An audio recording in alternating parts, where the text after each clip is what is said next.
Ya, caranya seperti apa, Pak? Apa yang mungkin harus dilakukan kepala daerah untuk memaksimalkan sektor pertanian supaya itu bisa menyangga ekonomi daerah tersebut, terutama di Klaten? Tidak Ya, sekedar menambah. ya, tentu kepala daerah harus berpihak kepada pengembangan bidang pertanian. Pertama tadi ya menyediakan lahan yang bisa digunakan untuk budidaya. Ini tentu harus dengan aturan ya, tanpa aturan nggak bisa kan. Yang kedua, bagaimana kepala daerah itu berpihak kepada bidang pertanian ya, bagaimana mengangkat ya derajat petani supaya dia bisa hidup lebih layak ya, bisa terbebas dari kemiskinan tadi. Bagaimana kepala daerah harus memuliakan petani. Ya. Petani dibuat mulia supaya hidupnya bisa lebih sejahtera. Kalau kita lihat ya selama ini ya bagaimana posisi petani Mas Gilang, Mbak Dia bisa memperhatikan bagaimana posisi petani saat ini. Dia mau tanam ya pupuknya sulit ya. Mau memupuk tanamannya pupuknya tidak tersedia. Dia panen mau menjual hasilnya harganya pasti jatuh. Setiap panen raya harganya jatuh. Nah ini kan petani nggak bisa bergerak sendiri. Harus ada pimpinan yang tadi yang bagaimana berpihak kepada petani supaya petani tidak selalu diposisikan pada bagian yang rugi kan gitu.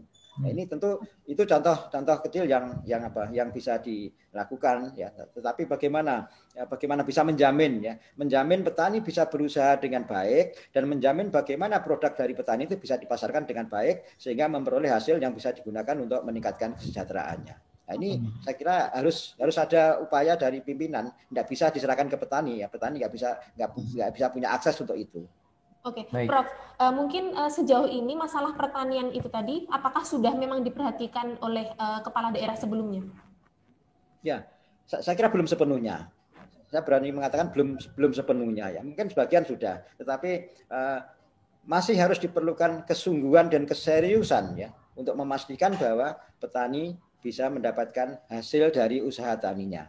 Ya. Jangan sampai petani membuang produknya di jalan seperti yang sering kita lihat di berita itu ya. Ya. Itu kan karena tidak ada upaya dari pemerintah, dari kepala daerah bagaimana untuk membantu menampung atau memasarkan produknya tadi. Nah, ini mudah-mudahan di Solo Raya tidak terjadi seperti itu. Tapi di daerah-daerah ini kita sering dengar di daerah lain ada produksi tomat dibuang di kali, bawang merah disebar di jalan raya misalkan. Ya. Nah, ini tentu petani perlu fasilitasi untuk bagaimana mereka bisa memasarkan produknya itu.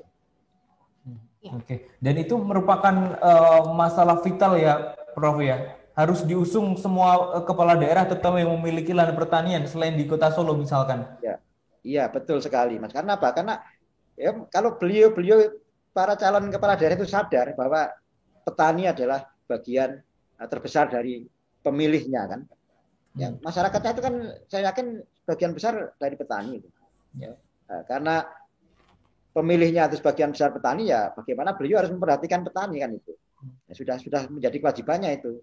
Tanpa ada orang minta, tanpa ada orang nyuruh itu sudah menjadi kewajibannya. Bagaimana saya bisa membantu orang yang telah memilih saya kan gitu.